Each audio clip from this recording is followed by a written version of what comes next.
prazer aqui a gente está com a presença do Adilson Carvalho, mais um evento nosso aí da série de Café com Debates. E o propósito hoje é apresentar o estudo, que é a dissertação do Adilson da FGV, né, que é para, entrando um pouco na discussão de cálculos de multas ótimas, né, avaliação aí das multas do CAD, se elas de fato têm um condão dissuasório ou não. Então, o debate hoje é sobre o poder dissuasório das multas aplicadas pelo CAD. O Adilson ele fez uma compilação de uma análise de um conjunto de 209 multas aplicadas pelo tribunal.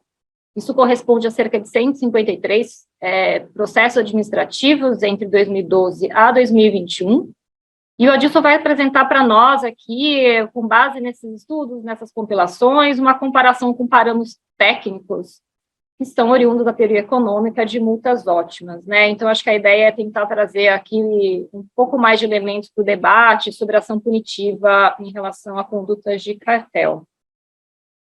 O Adilson, ele é servidor público concursado desde 95, atualmente ele está na carreira de especialista em políticas públicas de gestão governamental. Ele também é graduado em Letras e Direito, com experiência profissional na área de chefia da área de comunicação do Conselho Nacional de Ministério Público, foi assessor da Secretaria Nacional de Articulação Social, coordenador da Ouvidoria de Comissão Nacional da Verdade, coordenador-geral do Combate ao Trabalho Escravo no Ministério dos Direitos Humanos, e atualmente ele é da área do Direito Concorrencial no CAD. Então, acho que hoje a nossa ideia, né, Ana, é fazer aí um debate aí bem descontraído no início, e depois a gente segue com a apresentação do Adilson desse estudo bastante interessante dele aí para dividir com todos. Isso mesmo, Fabi. Adilson, obrigada por ter aceito aqui o nosso convite, ficamos muito felizes de contar com você hoje para o nosso café. A gente vai começar perguntando para você, na verdade, o que a gente gostaria muito de saber, que é, com toda essa trajetória na sua carreira, como que você acabou se envolvendo com antitruste e foi parar no CAD? Então, você podia contar para a gente um pouquinho, para a gente começar aqui a nossa conversa hoje? Obrigado, Ana. Eu que agradeço aí demais o convite, a oportunidade de poder falar com vocês. E poder falar sobre o meu trabalho de pesquisa, né? O IBRAC precisa falar, uma grande referência no Brasil de think tank aí, de antitruste, e o espaço aqui do Café com Debate, eu já era um fã, já assisti várias e sinto super honrado de estar agora nessa situação de poder participar. Como vocês viram, como a Fabiana resumiu, a minha trajetória é um pouco aberta, né? Eu tenho muitos interesses. O meu cargo atual também já indica um pouco isso, especialista em políticas públicas e gestão governamental. O que é isso? É especialista em nada e tudo, né? Tenho muitos interesses. E uma das coisas legais assim dessa carreira é que a gente é servidor vinculado agora ao Ministério da Economia, né, antigo Ministério do Planejamento, mas a ideia da carreira é que a gente não fique no Ministério do Planejamento, que a gente seja distribuído entre as diversas áreas do governo. E eu levei isso a sério e passei por diversas áreas, e tinha o CAD, sempre tive o CAD como uma referência, um flerte, de um lugar que eu gostaria de ir. Quase fui, depois da Comissão da Verdade, em 2014, eu só não fui porque houve um problema no processo de distribuição, um problema burocrático, e acabei não indo. Fiquei um pouco mais, na época, no Ministério dos Direitos Humanos, e aí, quando saí de lá, achei que era o momento oportuno, achei que era a oportunidade de poder ter essa experiência. O que me atraiu, assim, o principal, eu tinha acabado de me formar também em Direito, me formei em 2018 como segunda graduação, e tinha interesse da parte de Direito, mas o que mais me atraiu mesmo foi a parte econômica, embora eu não soubesse nada na época.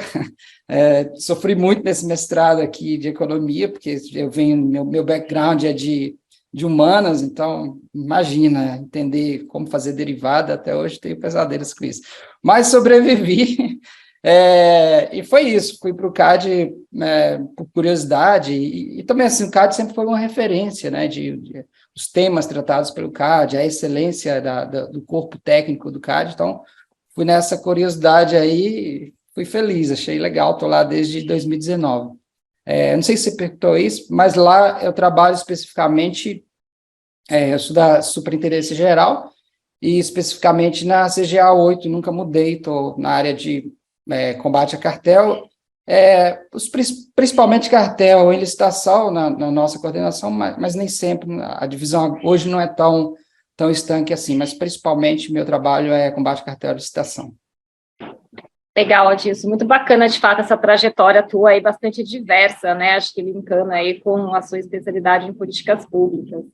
E, assim, a gente, mesmo para nós, economistas, assim, a parte de derivada e a parte de codificação sempre acaba sendo um desafio, então a gente compartilha aí desses, eu imagino, ao longo do seu estudo, principalmente que você trouxe aí bastante informação sobre multa ótima, tem cálculos, então é um estudo bem bacana, né? Antes da gente entrar um pouco mais nos detalhes aí para a sua apresentação, né? Você já falou um pouco que você está aí com licitações, conta um pouquinho para nós, um pouco mais sobre o seu dia a dia de trabalho, o que você puder compartilhar, claro, aqui conosco, né? Nessa coordenação ali dentro do CAD, na superintendência. Então, assim, não tem, pelo menos para vocês, acho que não tem muita novidade. A gente, o trabalho do CAD ali dentro da SG tem uma divisão mais ou menos temática, né? Tem as coordenações de condutas e as condenações de atos de concentração, em que eu tenho curiosidade também, pode ser que, quem sabe, futuramente vá atuar também nessa área aí, mas desde que eu entrei, eu escolhi ir para a área de condutas e, especificamente, fui para a CGA 8, e o trabalho, basicamente, o trabalho de investigação nos PPs, procedimento preparatório, né, para quem não é do CAD, e inquérito administrativo e na instrução dos processos administrativos. Tem sido uma experiência riquíssima, assim, nos últimos anos, nos últimos meses, né, anos, tá? Estive sobre a coordenação da Fernanda, que é uma pessoa que agora foi alçada ao cargo de SGA, que é fantástica, que é super experiente, que tem uma capacidade assim de gestão de equipe, de organização do trabalho muito boa, e que, para mim, foi essencial, porque me fez crescer e aprender muito. Mas o trabalho, basicamente, é isso, acompanhamento dos processos, seja de inquérito, PPO inquérito, ou a instrução dos processos administrativos para aplicação de sanção. Bacana, Adilson. E tanto da parte de condutas horizontais, verticais, também unilaterais, você olha de tudo ou mais especializado em colusão mesmo? Não, mais especializado em colusão. Assim, às vezes no meio do caso é que a gente vai saber para que lado que ele vai, né? Mas a ideia é que a minha coordenação, que é a CGA 8, a ideia é que ela receba principalmente os processos de colusão, de cartel, e especificamente em licitações públicas.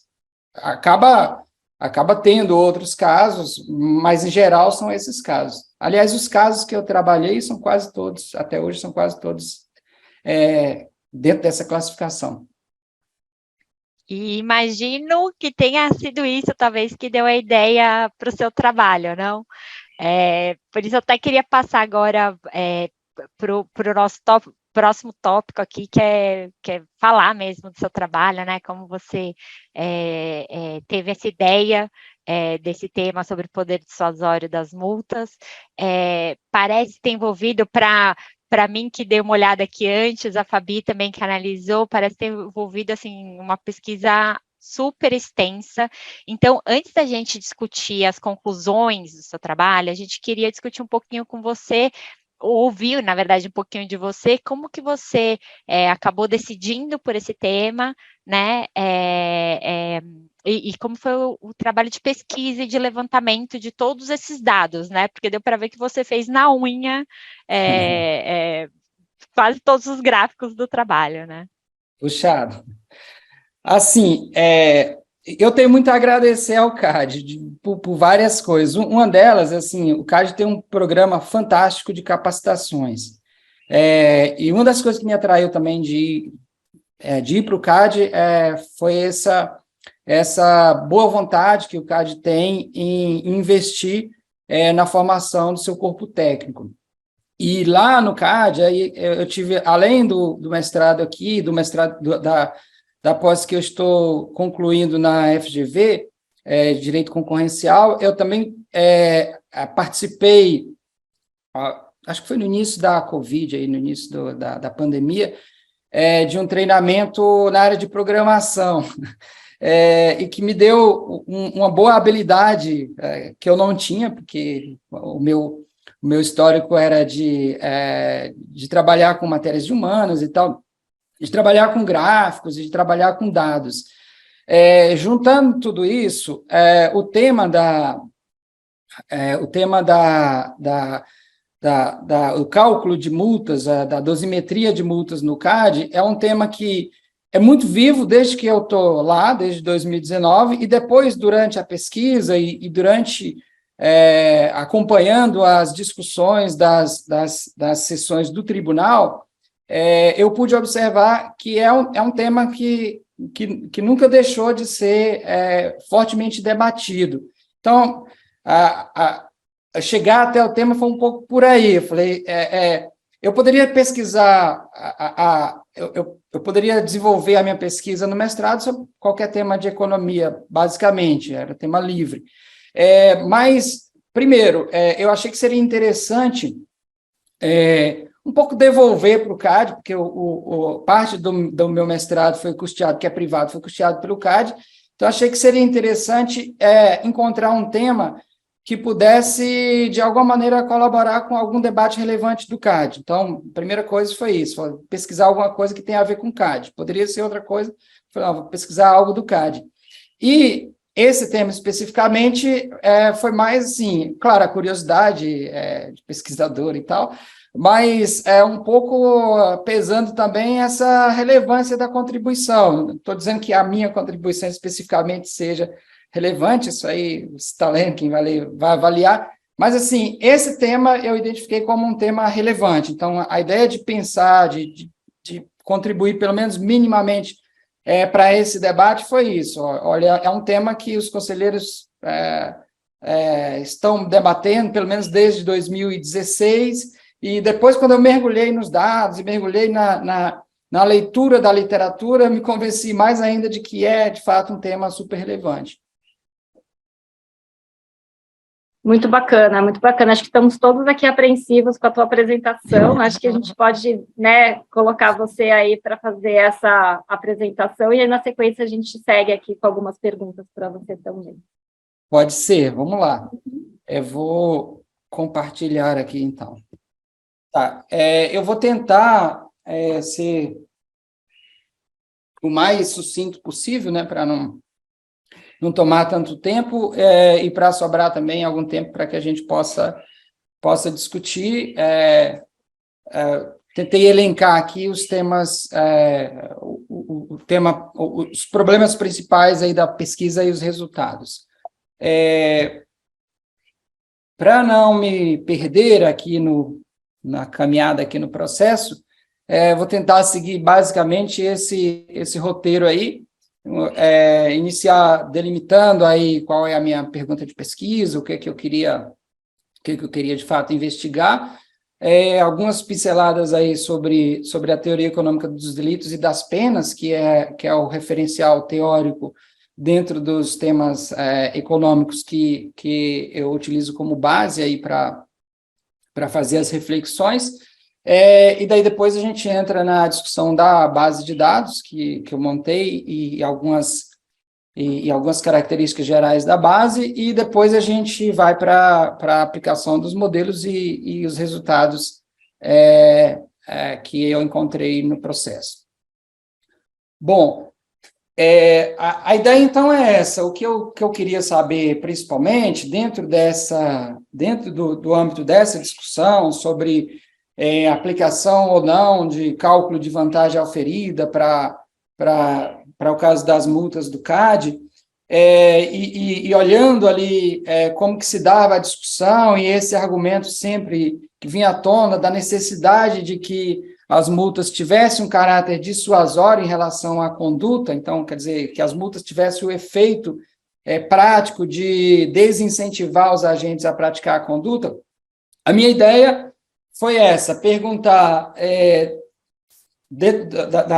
dos dados que eu consegui coletar, né, que seria possível coletar dos dados que são públicos, se as multas do CAD, aplicadas pelo CAD a empresas, e aí eu já faço o primeiro recorte, que eu estou trabalhando apenas com multas aplicadas a empresas, e apenas multas para condenados por cartel. Outros tipos de multas que o CAD, de fato, aplica, não me interessam na pesquisa aqui, e multas a pessoas físicas ou a pessoas jurídicas não empresárias também fugir do meu escopo, né? Então, a ideia era isso, era perguntar, mas assim, acrescentar ao debate algo de objetividade, algo de científico, tentar responder a pergunta trilhando um caminho de metodológico que pudesse dar o mínimo de objetividade, acrescentar o mínimo de objetividade à discussão. E, para isso, então, eu utilizei 3 modelos, 3 formas de cálculo, a partir de papers que já haviam sido publicados por outros autores, e, basicamente, o que eu fiz foi, a partir de alguns parâmetros, calcular quais que seriam, a partir de alguns parâmetros e alguns cenários, vários cenários que vocês vão ver, calcular qual que seria a multa, o percentual sobre o mercado afetado, ou o faturamento, da multa ideal, do ponto de vista da persuasão, da dissuasão da conduta, e comparar isso com o que o CAD efetivamente fez a partir da amostra que eu levantei. É basicamente isso. Bom, no curso desse processo, eu também fiz uma outra coisa que eu acho que é relevante, que é o seguinte, na formulação da pergunta, eu fiz uma comparação, está na dissertação, uma comparação aqui nesse caso teórica, né, metodológica, e teórica, não estou comparando aplicação prática, mas dos modelos, dos sistemas jurídicos dessas 3 jurisdições, como é que eles se comparam principalmente, e eu escolhi essas 2, União Europeia e Estados Unidos, porque são as jurisdições de maior relevância para o antitruste, porque são modelos para diversas aplicações em diversos países, inclusive o Brasil. Então, a ideia era olhar como é que a União Europeia está calculando multa, pelo menos teoricamente, né, pelo menos nos documentos oficiais, né, como que é o sistema da União Europeia, como que é o sistema dos Estados Unidos e como é que é o sistema brasileiro. E ver o que tem de conclusão, o que tem de indicação aí que possa estar... o que tem de diferença, né, basicamente. Então, eu estou resumindo aqui, está detalhado lá na dissertação, mas, basicamente, na União Europeia, se utiliza um modelo que é passa pelas seguintes etapas, para calcular a alíquota e a multa básica, né? Se aplica, primeiro, um percentual que vai de 0% a 30%, e quando é cartel, hardcore, se aproxima dos 30%, isso é a recomendação do guia, das vendas afetadas. Isso com referência a um determinado ano, mas daí eles multiplicam essa primeira alíquota pela quantidade, pela duração da conduta, referente àquele determinado réu, né? E, além disso, isso é novidade que foi acrescentada em 2006, com a reforma a reforma da legislação e do guia, que eles aplicam independentemente dos anos de conduta, eles aplicam uma taxa de 15% a 25%, eu traduzi aqui como taxa de dissuasão, porque o argumento por trás é a dissuasão, eles chamam de entry fee, sei lá, poderia ser taxa de entrada também, acho que dissuasão fica melhor, porque o objetivo é dissuasão mesmo, independentemente da quantidade de anos participados, qualquer empresa que participe de cartel vai ter esse percentual aplicado também. Então, na Europa, assim, nos Estados Unidos, basicamente, eles partem de um patamar de alíquota de 20%. Eu coloquei 10 mais 10 aqui, por quê? Porque 10% é o que eles consideram o sobrepreço presumido. Eles presumem que qualquer cartel, pelo menos 10% de sobrepreço vai ter. Além disso, eles tentam contemplar aqui no cálculo da multa a ideia de que o cartel, além de ele aumentar o preço para aqueles que participam do mercado, ele gera um peso morto, quer dizer, ele diminui o tamanho do mercado. Então, para efeito de dano presumido ao mercado, isso que não é dano individual, dano ao mercado, eles acrescentam esses mais 10 e chegam a uma alíquota mínima de referência de 20%. E a isso eles aí também, isso aqui também, de novo, considera todo o mercado, né? Todo o mercado afetado, então, não só um ano da conduta, mas todo o período da conduta. E essa é a grande diferença, a diferença principal aqui em relação à nossa metodologia. A nossa metodologia, como todo mundo que trabalha com antitrust aí já sabe de cor, a gente aplica aqui um percentual que vai de 0,1% a 20%. Isso, a nossa referência é o faturamento no mercado afetado, no ramo de atividade, do ano anterior à instauração do processo. Isso quando a gente consegue faturamento naquele ano, quando não consegue, o tribunal vai modulando, às vezes ele pega um ano específico, que teve maior participação, às vezes ele pega a média dos anos, dependendo. Enfim, mas a referência aqui, no caso brasileiro, é o ano anterior à instauração do processo. Mas o que é mais interessante da relação entre as três jurisdições é que, no caso brasileiro, a referência é apenas um ano. Então, esse problema está identificado, isso já foi motivo de discussão em vários julgamentos do tribunal, e isso está especificamente no documento da OCDE, no peer review de 2019, em que um dos problemas a serem resolvidos na legislação brasileira que eles apontam é esse problema de você ter como referência apenas um ano. Então, aí, partindo aqui um pouco para o trabalho em si, para a análise em si dos dados, o que eu pensei aqui, o que eu fiz durante a pesquisa, foi partir dessa referência teórica da análise econômica dos delitos e das penas. Isso também é amplamente conhecido, né? A referência principal é o artigo do Gary Becker de 1968, em que ele desenvolve esse raciocínio e diz, olha, é preciso que tenha racionalidade, dentro aqui também da ideia de análise econômica do direito, né? É preciso que as multas, que a ação da autoridade antitruste ou qualquer autoridade que aplique penas, que ela leve em conta, primeiro, esse pressuposto aí, que é um pressuposto geral da teoria econômica mainstream, que é o pressuposto da racionalidade do agente, né, que as pessoas tomam decisão a partir de parâmetros racionais. Então, nesse caso aqui, sendo o agente racional, o agente que pratica o delito, ele só vai praticar um delito que, de fato, compense, e que compense, nesse caso aqui, no caso de multas pecuniárias, compense financeiramente. Quer dizer, o ganho que ele tem com a conduta, para que ele seja incentivado a praticar a conduta, o ganho tem que ser maior do que a multa que ele espera receber. Porque, enquanto for menor, não vale a pena para ele. Então, e o inverso também, aí traz para a gente a responsabilidade do inverso, né? A gente precisa desenhar multas que sejam maiores do que o ganho que o agente espera ganhar, porque se a gente desenhar multas menores do que esse ganho, ele não vai ter o efeito dissuasório. Basicamente, a ideia central é essa. Para tentar ilustrar num caso concreto e um pouco diferenciar também da ideia de multas que sejam meramente reparatórias, imaginemos uma situação como essa, de um furto, de qualquer delito, mas aqui de um furto de algo que, por exemplo, tem um valor de R$1.000.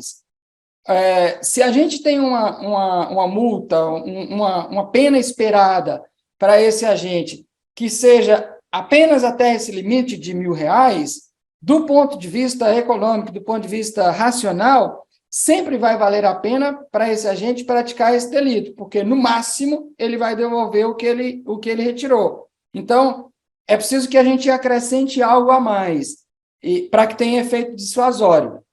E aí que entra a discussão aqui das aplicações concretas de multas pelas autoridades antitrustes, dos papers que eu li e da reflexão aqui do CAD. No caso do CAD, a gente até tem, na nossa legislação, a ideia de que tem lá no artigo 37, inciso 1º da lei, de que a gente deve calcular a multa com base na vantagem aferida. Tem lá a referência, embora a gente, em geral, não aplique, gere toda essa discussão, mas poderia aplicar. E a gente tem também na legislação brasileira a possibilidade de condenação por pena privativa de liberdade. Então, tudo isso entra no cálculo do agente racional que vai praticar ou não o delito. Só que o que acontece?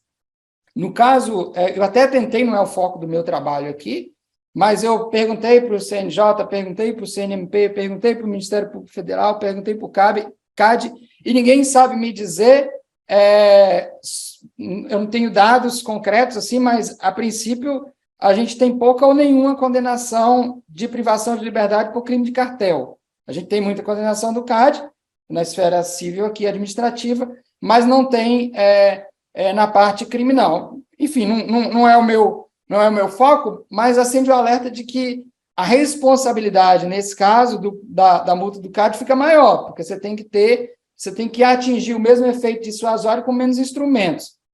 Tem a outra discussão também, acho que você mesmo, né, Bruno, que tem vários trabalhos levantados aí sobre reparação civil, que é também bastante incipiente no Brasil aqui. Então, juntando tudo isso aqui, o que eu quero dizer? Pode ser que as multas aplicadas pelo CAD não estejam tendo o efeito dissuasório suficiente. Então, pode ser que a gente esteja numa situação de que está valendo a pena fazer cartel. Não estou dizendo isso, que está valendo a pena, estou dizendo que pode ser. Uma discussão que não é fundamental, mas precisa ser pensada aqui dentro dessa discussão de multa, de desenho, de magnitude de multa, é o seguinte, mas por que se fala em multa ótima? Por que o Estado simplesmente, então, já que é assim, já que quanto maior a multa esperada, menos o agente vai praticar o delito, então por que a gente não coloca a multa na estratosfera? Bom, tem vários problemas levantados pela literatura em relação a isso aqui, por isso que se fala em multa ótima. Por quê? O enforcement tem custo, isso já está no trabalho lá do Becker, está depois do trabalho do Stigler, mesmo no caso de aplicação de uma pena pecuniária, tem todo um processo para você chegar àquele momento de aplicação, e depois para você cobrar a pena, que é o caso concreto aqui do CAD, isso tem custo, isso leva tempo, alguns a gente nem recebe. Tem o problema, que é um pouco de cultura judiciária, que nos trabalhos que eu vi falam de outras jurisdições, mas que eu acredito que seja o caso aqui também. Se você tem uma pena muito alta, a tendência é que os aplicadores passem a aplicá-la menos, eles vão ter muito mais, tenderão a ter muito mais cuidado na hora de aplicar, então você não necessariamente você vai ter o efeito dissuasório, porque você aumenta, mas não é aplicado. Sem falar que você tem todos os custos de erro de tipo 1, né, quer dizer, de falso positivo, tanto para a administração quanto para o que é condenado injustamente.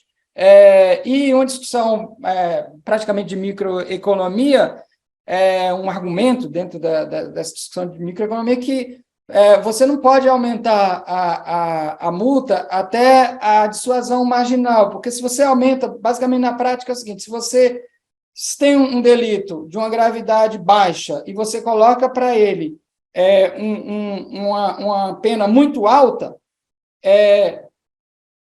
a partir daí, todas as outras, se já está no teto, digamos, se você coloca para furto 30 anos, o cara que vai praticar o furto, ele pratica todos os outros delitos, o latrocínio e tal, porque não vai fazer mais diferença da multa, você perde esse ganho marginal. Então, é um argumento. E o principal, assim, o que mais aparece, é o argumento de que, olha, você precisa de uma multa minimamente proporcional e ela não pode ser muito grande, porque você pode quebrar a empresa.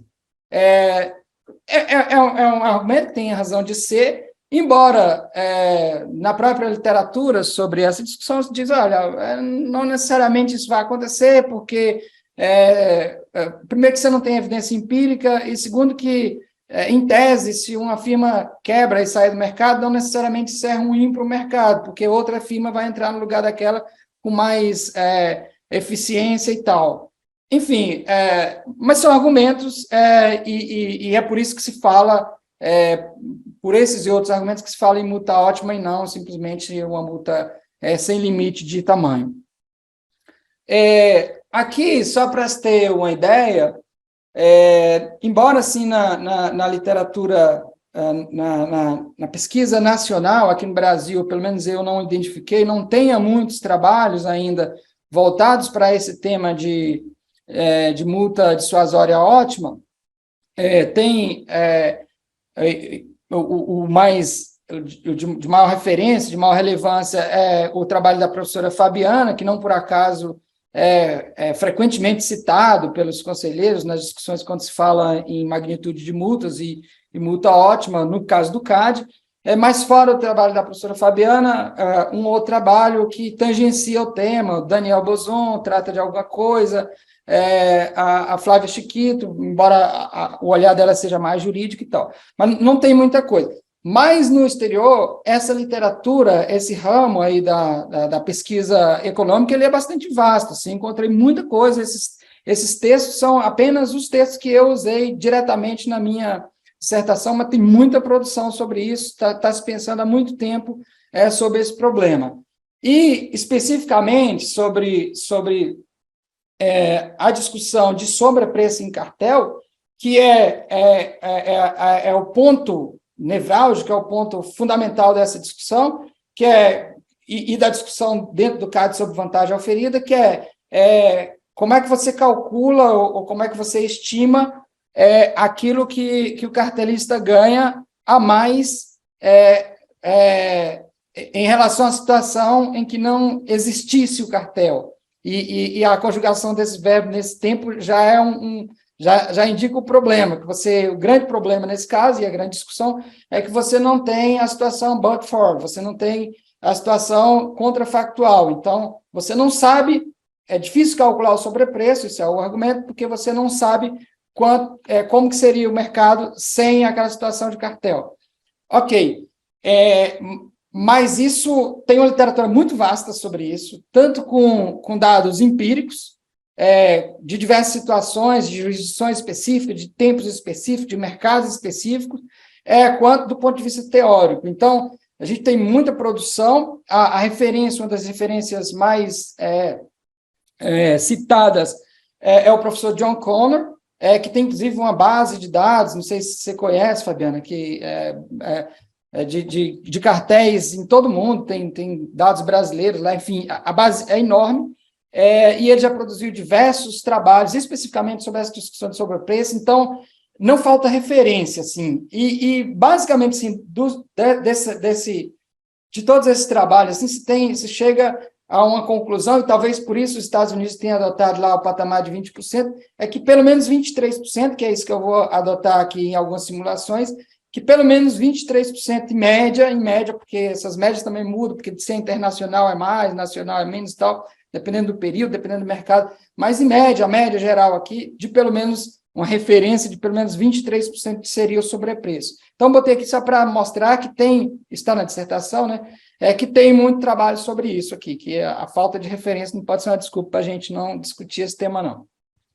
E o outro ponto que também é fundamental, e aqui a gente tem uma dificuldade maior de estimativa, é a ideia de probabilidade de punição, né? Porque, lembra, a fórmula é a razão entre o dano causado e a probabilidade de detecção. E aí isso é igual ao valor da multa, a multa ótima. Saber qual é a probabilidade de alguém ser detectado por cartel é uma tarefa um tanto quanto difícil. Mas não falta também referências.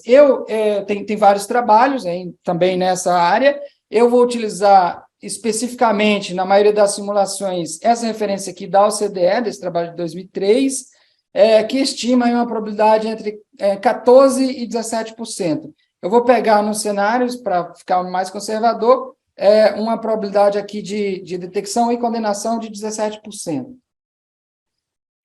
Entrando, então, aqui já na pesquisa mais propriamente dita,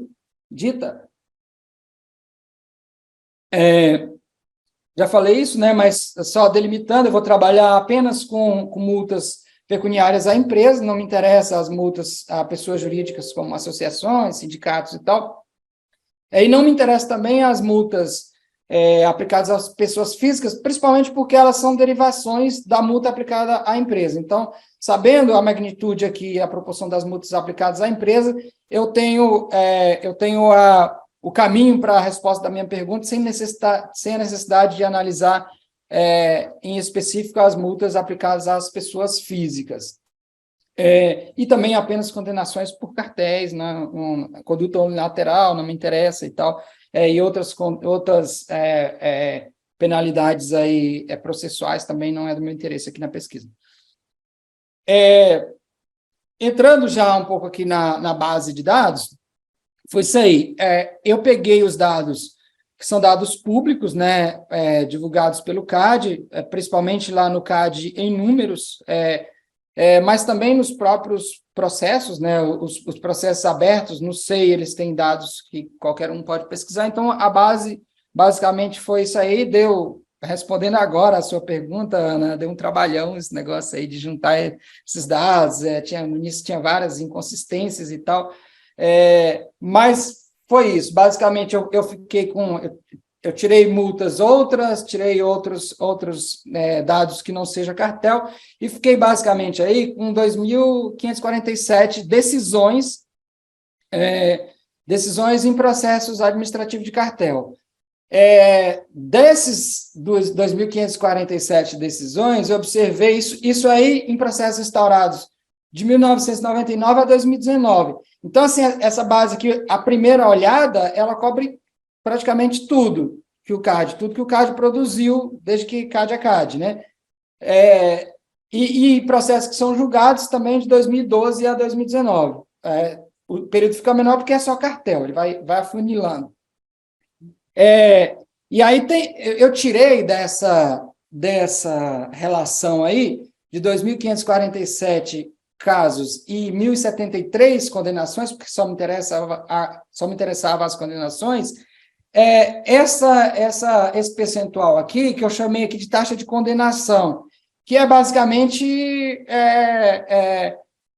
o que o CAD condena, né? É a razão entre os condenados e os analisados, de novo aqui, pelo tribunal, no caso específico aqui, de cartel, tá?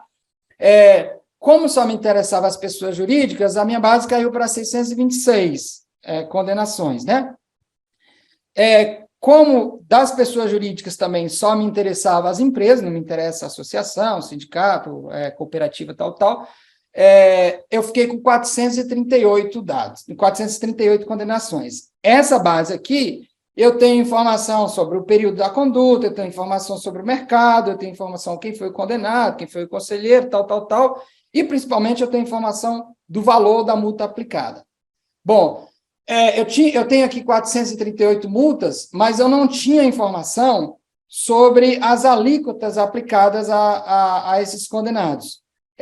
Eu só consegui informação, porque são só as que são públicas, de 209 casos de multas aplicadas. Então, essa é a minha base principal são esses 209 casos, embora, eu vou mostrar aqui adiante agora, e 153 processos, né?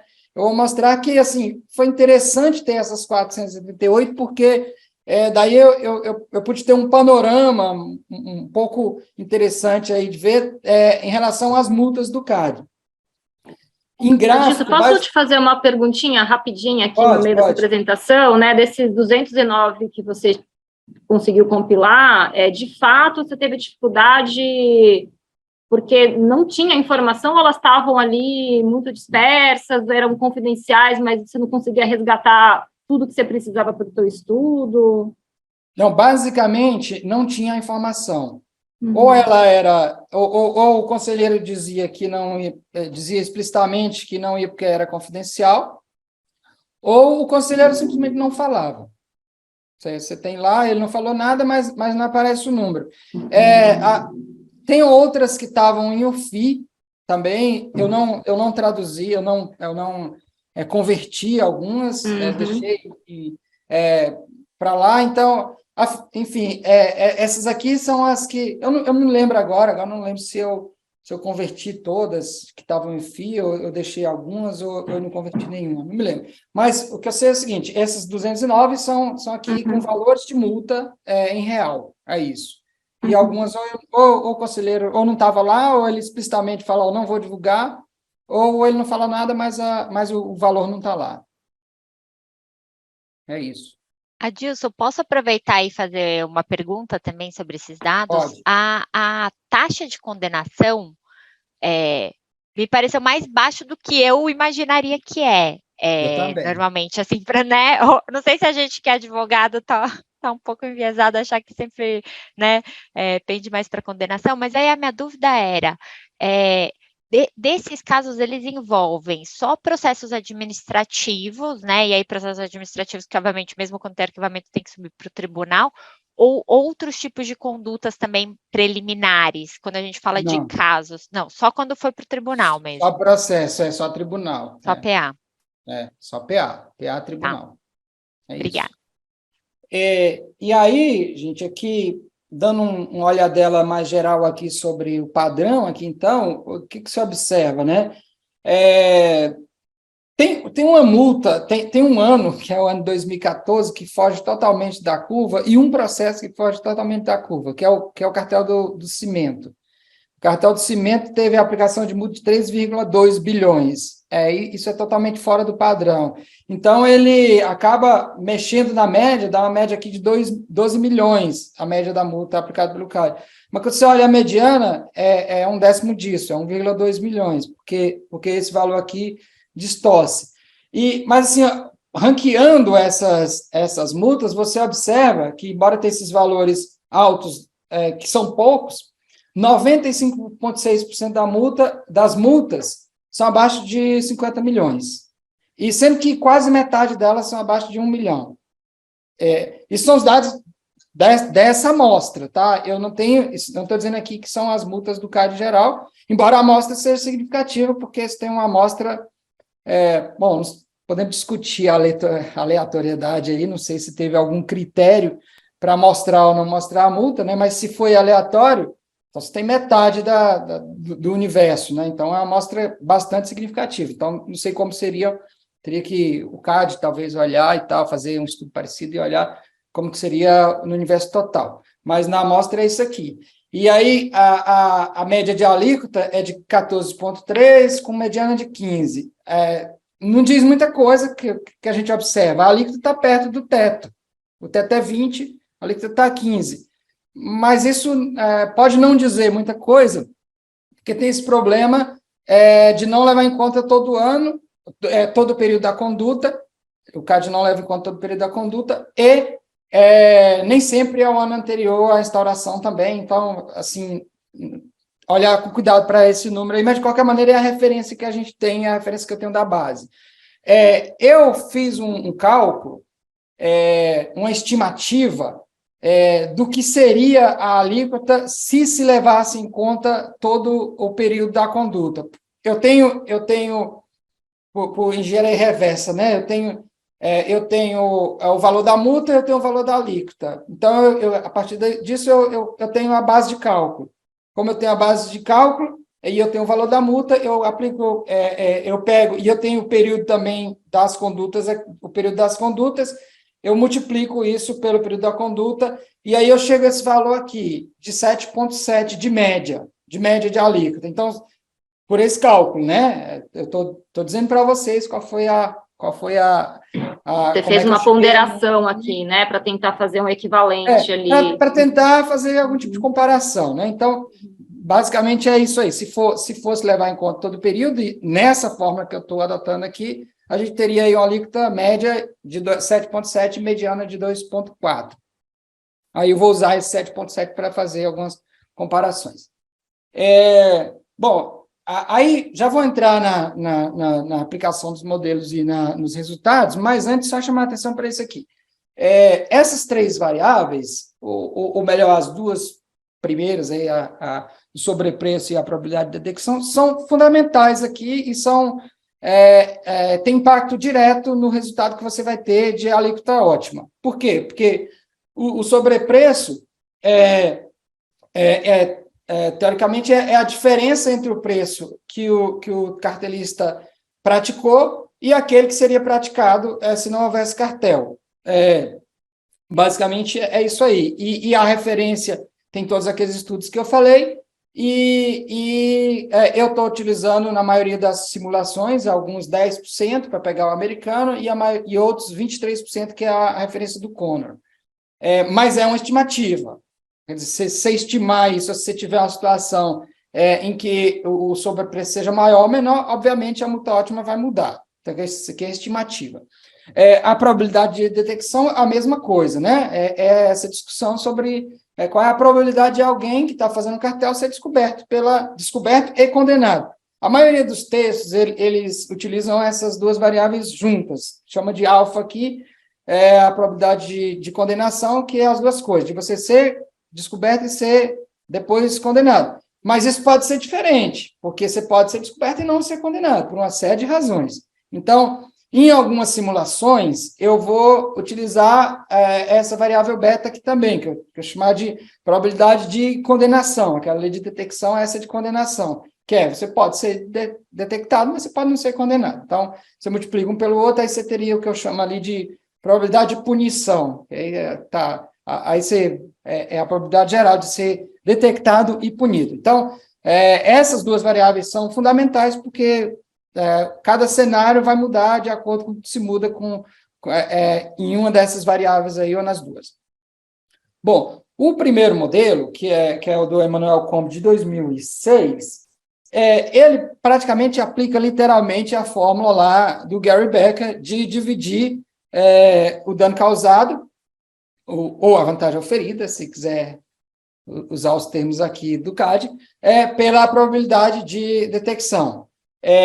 E daí eu pego essa fórmula e aplico em 3 cenários.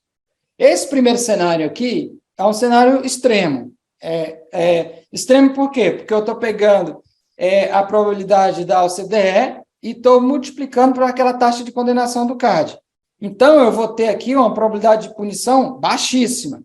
Se a probabilidade de punição é muito baixa, a multa tem que ser muito alta.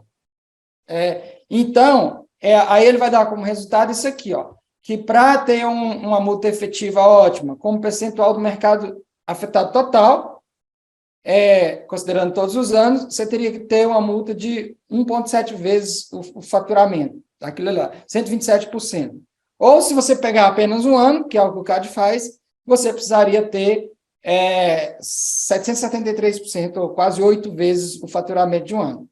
Por isso que é extremo, né? Porque isso não vai acontecer na prática jamais.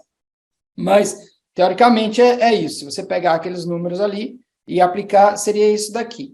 Bom, um outro cenário que ele... eu aumento a probabilidade... Eu aumento o sobrepreço para ficar algo mais real, utilizando o do Connor aqui, mas, por outro lado, também, eu coloco como 100% a probabilidade do cara ser descoberto e condenado. E aí, eu tenho, como eu aumentei muito aqui, eu fui para 100% na probabilidade de condenação, eu tenho uma queda significativa aqui na multa ótima, que seria, nesse caso aqui, 26%, se considera o mercado afetado total, ou 161%, se você vai considerar apenas um ano. De todo modo, eles estão bastante longe aqui da nossa média ali de 14%. Né? E o último cenário desse modelo seria mantendo aqui 100% de probabilidade de punição, mas pegando como referência, eu vou pegar isso várias vezes aqui, apenas 10%, que é o mínimo do mínimo lá do Guia dos Estados Unidos, né? Na verdade, eles aplicam 20%, mas é porque, como sobrepreço presumido é 10%. Então, está aqui. Esse é o único caso, vocês vão ver, é o único caso em que o percentual ficou menor até do que aqueles 7% que eu calculei lá. Então, é o único caso aqui de todos os cenários em que você tem um valor que é menor do que aquele lá. Se você considerar a multa ótima como percentual da receita anual, mesmo assim, aí está longe dos 14%, vai para 30% aqui. Lembrando, né, Edson, que nesses cenários 2 e 3 seus, você está colocando uma probabilidade de condenação e detecção de 100%, ou seja, você está colocando no cenário mais extremo ali, supondo tudo dando certo, né? Isso, né? Isso, ó, veja esse cenário aqui.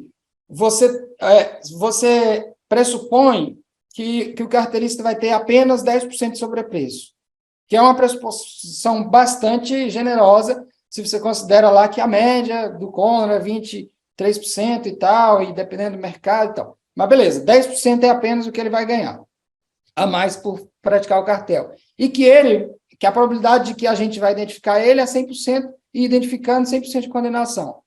Mesmo assim, a gente teria que ter essa multa aqui, como receita anual, de 30%. Entendeu? Mas, assim, esse cenário aqui, esse modelo é um modelo mais basicão.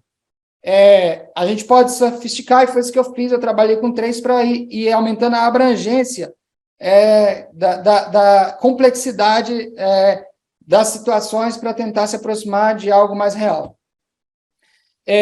Esse segundo modelo aqui, 2 variáveis são acrescentadas, que é a elasticidade de preço da demanda e o markup em situação competitiva. A elasticidade de preço da demanda, quem é da economia sabe, mas vou repetir para, sei lá, quem está assistindo, né? A sensibilidade do consumidor em relação ao aumento de preço. Quanto maior for essa sensibilidade, significa que o consumidor pode fugir para outras situações, mercados semelhantes, ou pode deixar de comprar, substituir, enfim. Ele tem margem para não comprar. Então, o monopolista ou carteirista aqui tem menos, quanto maior a elasticidade, menos ele tende a ganhar, porque o cara não vai pagar o preço que ele está aumentando. E o contrário também é verdadeiro. E o markup competitivo é aquela ideia de que é o seguinte, a gente, quando discute modelo, teoricamente, modelo de cartel ou de monopólio, a gente, em teoria, basicamente, a gente supõe que, não existindo cartel, o mercado seria um mercado de concorrência perfeita. Mas o mercado de concorrência perfeita é uma abstração teórica, é um modelo teórico. Na prática, dificilmente ele existe. Então, o que esses autores fazem? Eles simulam cenários em que você não teria... você tem um que é 0, quer dizer, você não teria lucro econômico, mas você vai aumentando até chegar a 15%. Quer dizer, tem situação em que, mesmo sem cartel, o mercado teria um sobrepreço aí de 15%. Então, se o mercado já tinha um sobrepreço de 15% e você entra com um cartel, o ganho do cartel vai ser muito menor do que daquele mercado que não tinha esse sobrepreço. Então, a ideia você vai modulando aí a situação de markup em situação competitiva para ver como que isso influencia no cálculo das multas. E aí eu vou mostrar 3 tabelas, porque são 3 cenários que aí eu vou variando os parâmetros probabilidade de condenação e detecção e sobrepreço, que são basicamente não são aqueles mesmos lá. Então, agora com esse outro modelo aqui. Então, vamos lá. Aqui com sobrepreço, acho que eu pulei um, sobrepreço 10% e aquela probabilidade de detecção baixíssima lá, que leva em conta a taxa de punição do CAD. Aí, mesmo assim, vou pegar só os cenários mais extremos aqui, né? Mais brandos, na verdade, né? Que você teria o maior markup e a maior elasticidade. Então, mesmo assim, nesse caso, você teria uma multa que necessitaria ser de 86% do mercado afetado. Aqui, nesse cenário de 23% e a probabilidade de detecção da OCDE de 57%, e aqui de 36%, que eu baixei de novo para 10% ali, mas mantive o 17%. Depois eu vou resumir tudo isso na tabela lá, num tabelão no final. Este último modelo aqui, o que ele faz? Ele basicamente faz o seguinte, olha, ele faz uma crítica ao modelo do Combe e Monnier, que diz o seguinte, olha, o modelo de vocês não considera a dinâmica do mercado durante a existência do cartel. O cartel não é sempre igualzinho. Durante o curso da vida de um cartel, as expectativas mudam, porque a partir de uma certa quantidade de anos, as pessoas começam a achar que o cartel vai ser descoberto. Então, isso precisa ser levado em conta. E quanto mais anos também, mais probabilidade de a autoridade identificar o cartel. Então, ele traz esses elementos para o modelo e traz um outro elemento que não está no modelo, que é a crítica dele também. Ele fala, olha, vocês também estão deixando de levar em conta uma variável que é fundamental, que são os programas de leniência. Desde que se instituíram, e esse é o estudo específico aí do Butch, Rossi e Spagnolo, eles mostram que teve uma queda na Europa considerável depois da instituição dos programas de leniência, que deve ter acontecido aqui no CAD também, embora a gente não tenha esse número. Mas, basicamente, é isso. Eles estão trazendo essas duas variáveis para o modelo e eles vão calcular aí a diferença entre a multa ótima prevista, levando em conta essas variáveis, e o modelo anterior. Eles vão, basicamente, olhar essa diferença aí. Vindo aqui para os dados, eu vou pular as tabelas, porque eu tenho uma tabela que resume aqui, né? Eles observam que no primeiro cenário ali, de fato, teria uma queda de 20%. Na verdade, eles observam, não. Eu apliquei o modelo, tendo em conta as mesmas variáveis lá, e observei que teve uma queda, de fato, de 20% a 29% no primeiro cenário, de 15% a 29% no segundo cenário, e de 9% a 14,5% no terceiro cenário. Então, de fato, essa metodologia aqui, ela calcula multas ótimas menores do que aquela que não leva em consideração. Você quer falar? Aqui a ideia, eu queria fazer um comentário rápido aqui a ideia é que ela faz esses outros modelos, eles fazem umas pequenas correções, vamos chamar assim, né, ponderações por conta essas outras variáveis que são importantes de balizar ali quando o propósito é fazer o cálculo da multa ótima, né? Então, acho que aqui é um pouco essa evolução que vai acontecendo ao longo do desenvolvimento desses estudos da jurisprudência internacional, né? Isso, e a ideia foi pegar esses três modelos um pouco para isso mesmo, para dar um pouco a ideia dessa evolução e também ir acrescentando em abrangência e complexidade e proximidade da realidade, porque o modelo primeiro lá são apenas duas variáveis, né? Você apenas faz uma razão entre o dano e a probabilidade geral e tal. Então, você vai deixando o modelo mais refinado e mais detalhado, né?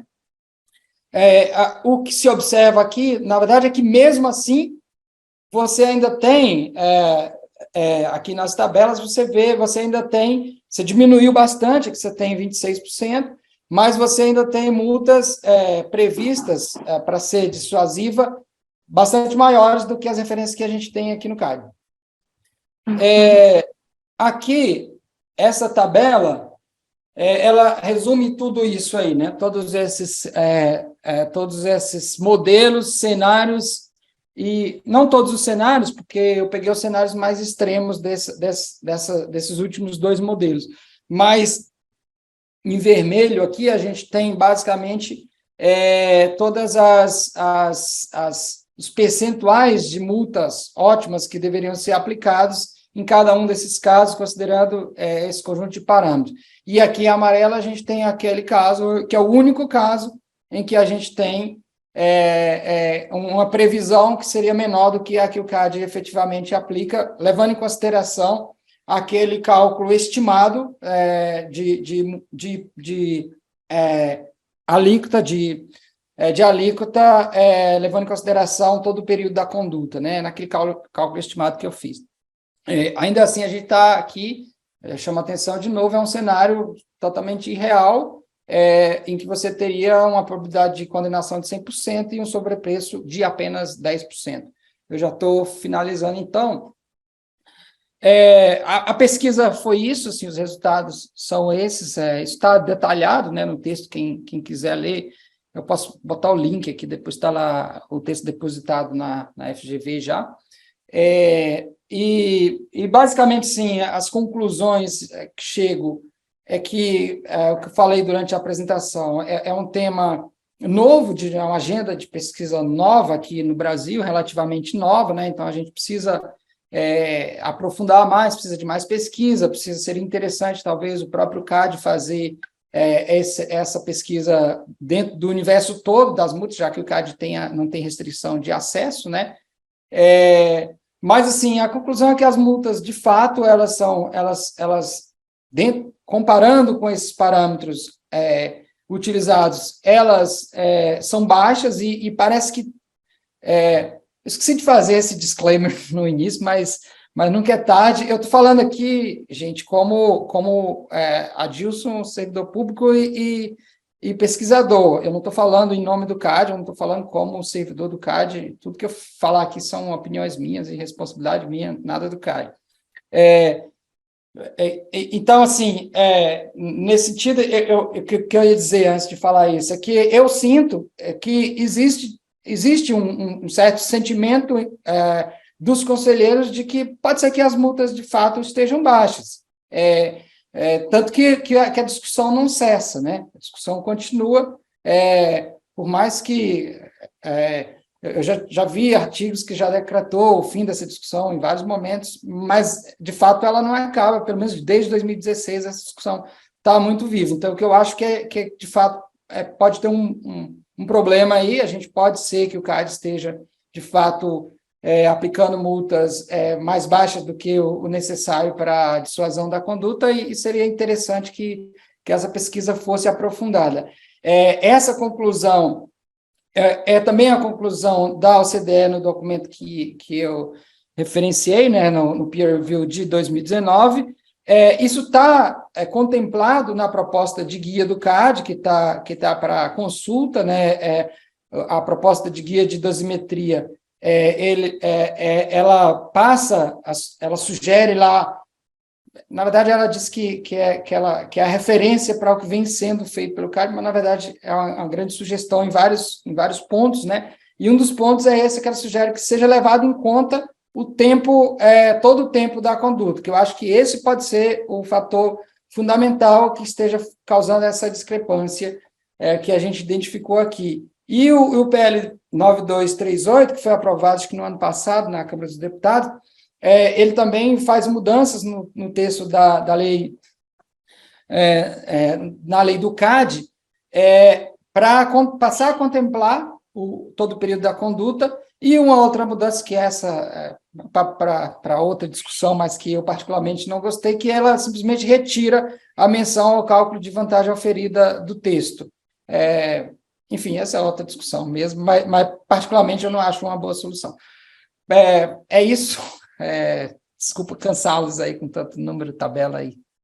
Muito bacana, Adilson, pela apresentação. A gente agradece aí compartilhar com todos as estatísticas, os dados, os próprios, né, as discussões aí que a gente imagina que deva ter dado um trabalho bastante grande, né, mexer ali no histórico desses casos antigos do CAD, né. E surpreende um pouco também, cerca de metade ali que você conseguiu puxar estatísticas, né. A gente tem aí uma base relativamente grande que não deu muito para recuperar ali. Não sei se tem... Inclusive, pegando até uma pergunta, não sei se tem alguma questão relacionada aos dados mais antigos, por exemplo, desses 209, eles estão um pouco mais condensados nos mais recentes, não sei se você saberia dizer ali de bate-pronto, mas acho que eu queria perguntar... Não, pode seguir.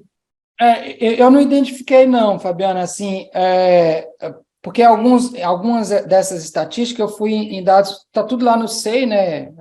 Isso é ótimo, o CAD tem uma política assim de transparência muito boa. tá tudo lá no SEI, mas alguns, por exemplo, são antigos, eles estão ainda, acho que você passou por isso também quando fez sua pesquisa, estão ainda naquele PDFzão enorme e tal, que você tem dificuldade de encontrar. Então, vários dessas estatísticas eu tive que ir por esse processo de ir lendo no sequencial ali, página por página, até achar a informação. Eu acho que não teria esse viés, não, de dizer, essas aqui são apenas as mais novas, acho que não.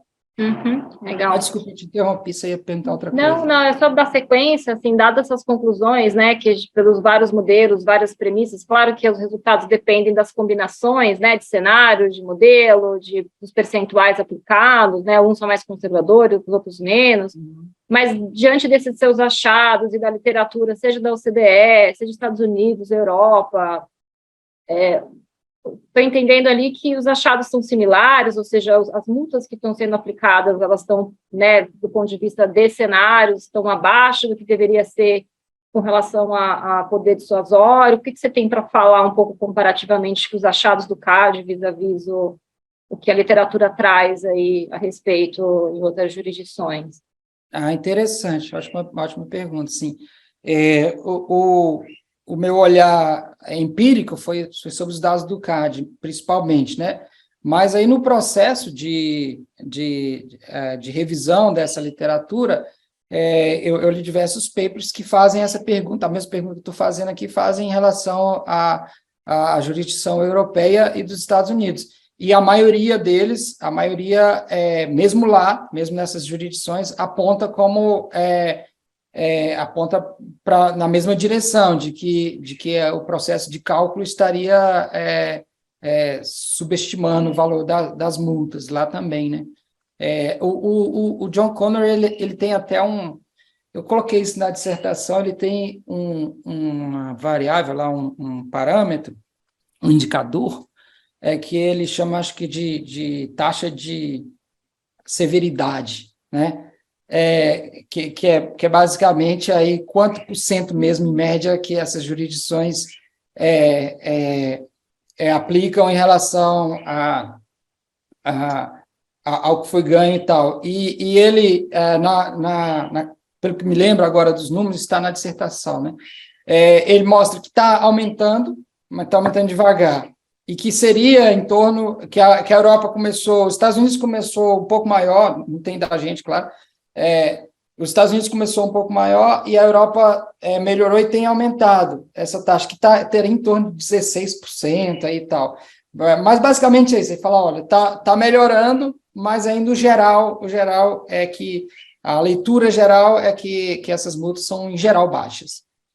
Acho que o Connor, só complementando rapidamente, o Connor tem um estudo bem amplo, né, uma base de dados bem ampla ali, que, inclusive ele solta relatórios, se não me engano, ele atualiza cada final do ano sobre um pouco essas estatísticas da evolução, né, do percentual dessa multa vis-à-vis, enfim, receitas auferidas.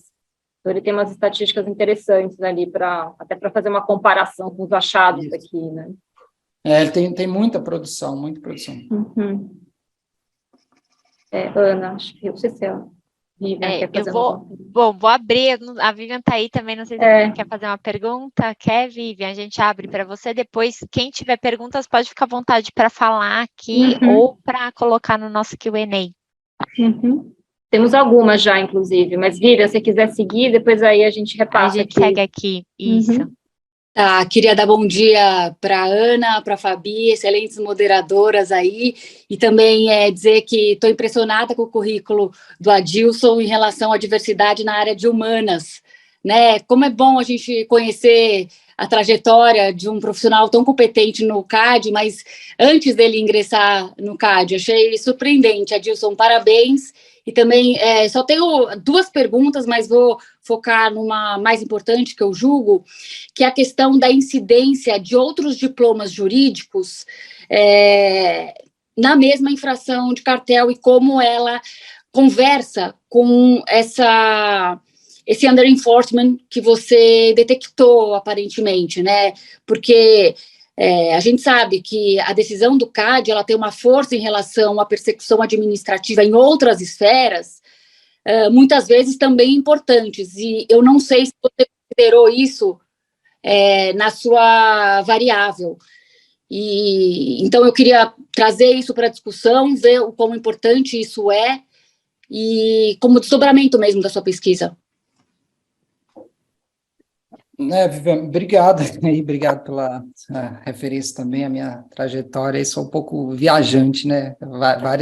Vários temas me interessam.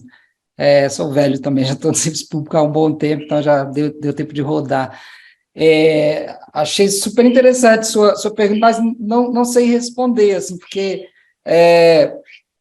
eu até... É isso, que você pega um conjunto de textos e você tem um foco, aí você acaba vendo outras coisas um pouco desfocadas, você vê en passant, né? Até vi estudos em outras jurisdições que tenta fazer essa integração, né? De pensar o processo de penalização de uma maneira mais ampla e integrada com outros sistemas, que não apenas o sistema administrativo.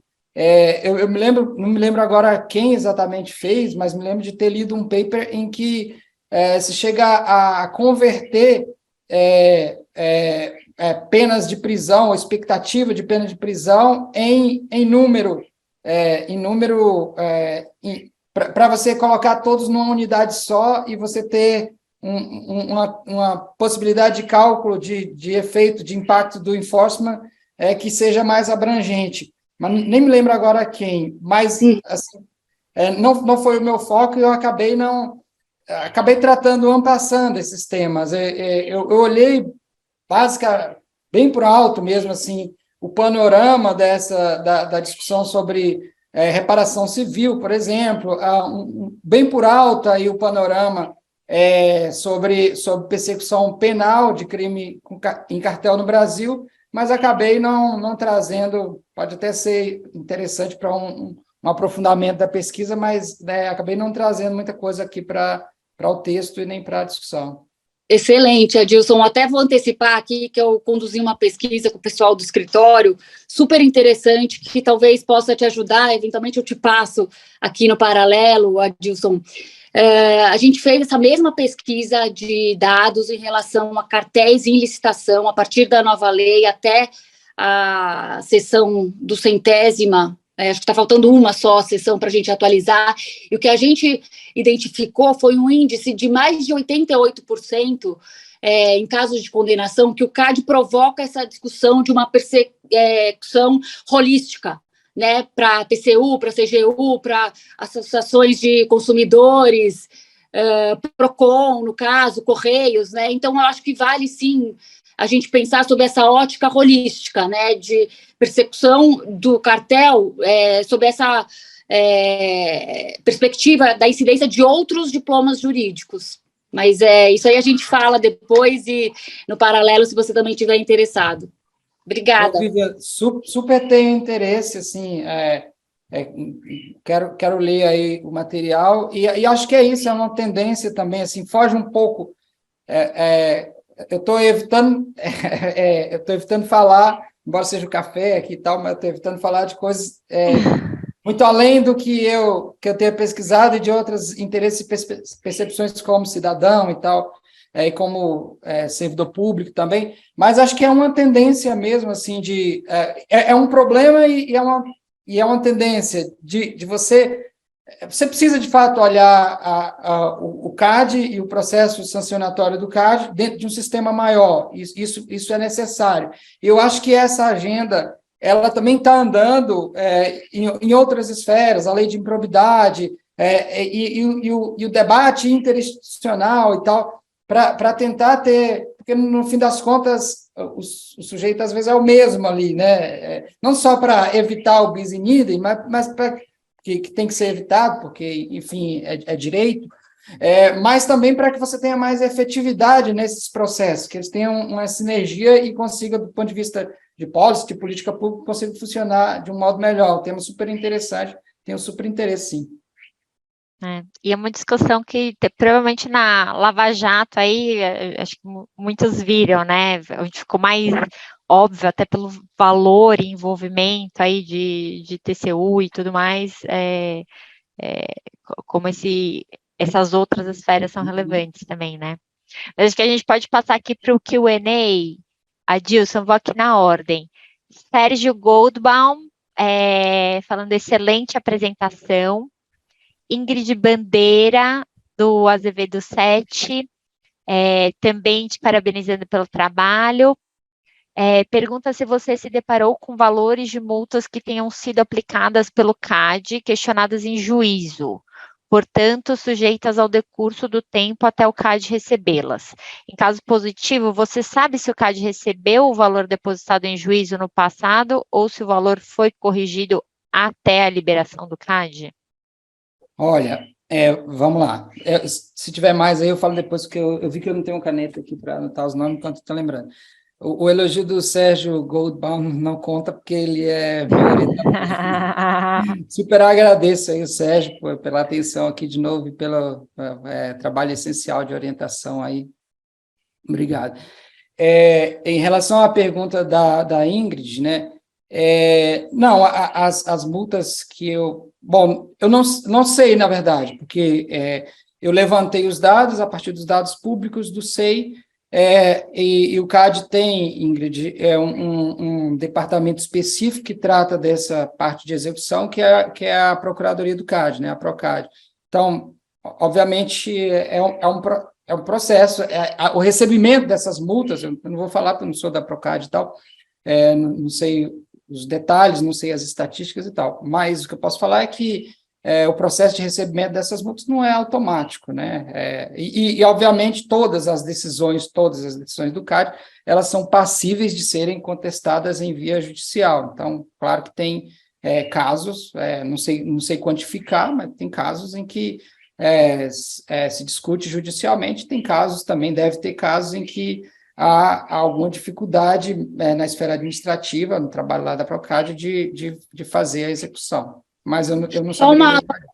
Wilson, porque eu tive num painel com a procuradora Juliana Domingues na segunda-feira passada ou retrasada no CESA, e ela quantificou quantos processos administrativos tinham sido judicializados.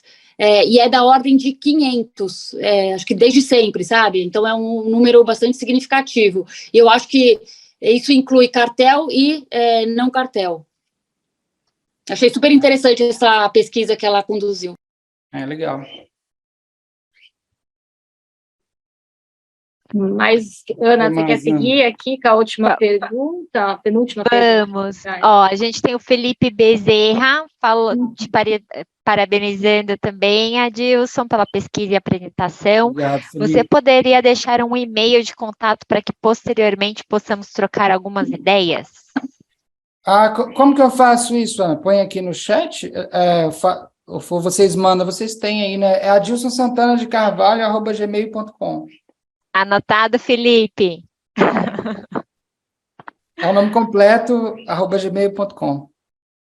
Cheguei tarde. E a última pergunta do Leonardo Calhado. Adilson, excelente trabalho e exposição, obrigado por trazer tantas questões relevantes em tão relevante tema.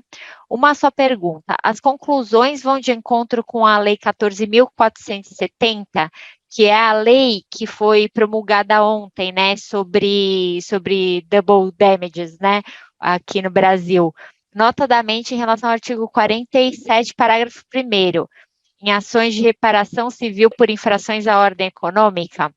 A gente teria que ver aqui qual que é uma complementação aqui para dar uma ajuda, né, Adilson? Porque de cabeça... a lei saiu ontem, nem li ainda. Até você comentar, porque assim, acho que tem uma parte que é voltada para multas de CAD, outra coisa é reparação, né? Então, acho que seria interessante até você fazer esse comentário, o que está dentro da tua conta, o que não está, né? Para a gente entender um pouco essa questão do poder de dissuasão aí do estudo em si, né? Dos achados. Sim, né? Obrigado aí, Leonardo. Mas isso que a Fabiana começou a falar, o meu foco foi muito específico em olhar para as multas aplicadas pelo CAD e tentar, a partir de uma metodologia específica, verificar se elas teriam ou não efeito dissuasório. Mas, obviamente, e isso eu toco só en passant na dissertação, porque não era o meu foco, isso que a Vivian também trouxe, essa discussão, né? É preciso fazer a discussão do procedimento, ou da aplicação das multas pelo CAD dentro de uma perspectiva mais holística, dentro de uma perspectiva sistêmica, dialogando com essas outras instâncias, porque, no fim das contas, é isso, o sujeito, mesmo adotando aqui a premissa de que o sujeito é racional e que ele vai tomar a decisão de participar ou não de um cartel, calculando o que ele vai ganhar ou perder, essas outras instâncias entram na conta. Ele vai olhar, tá, mas tem chance de eu ir para a cadeia ou não? Tá, mas se eu for condenado pelo CAD, a multa é baixa ou alta? E uma vez condenado pelo CAD, qual é a chance de eu ter que responder por reparação civil? E respondendo, que tamanho, qual é a magnitude dessas reparações? A lei... Acho que as alterações da lei, uma das que posso falar das alterações da lei que foi promulgada ontem, é isso, ela dá um pouco mais de força a esse braço, que não é exatamente do CAD, né? Que é um braço que é após a decisão do CAD, inclusive dando força executiva à decisão do CAD, que é muito importante. Então, eu acho que a tendência é de que essa esfera aí de reparação civil ganha uma turbinada depois da lei, mas sim, também nem mal li a lei, olhei ali en passant e tal, bem por cima. Então, acho que a gente, né, Ana, estamos aqui já com o tempo, enfim, chegando ao fim dos últimos minutinhos, não sei se mais alguém tem alguma pergunta. Eu vi aqui que tem uma pergunta do Pedro Jordão. Pedro? Ah, boa. Você quer seguir? Posso fazer aqui. Então, a gente encerra com essa aqui, tá, Gilson?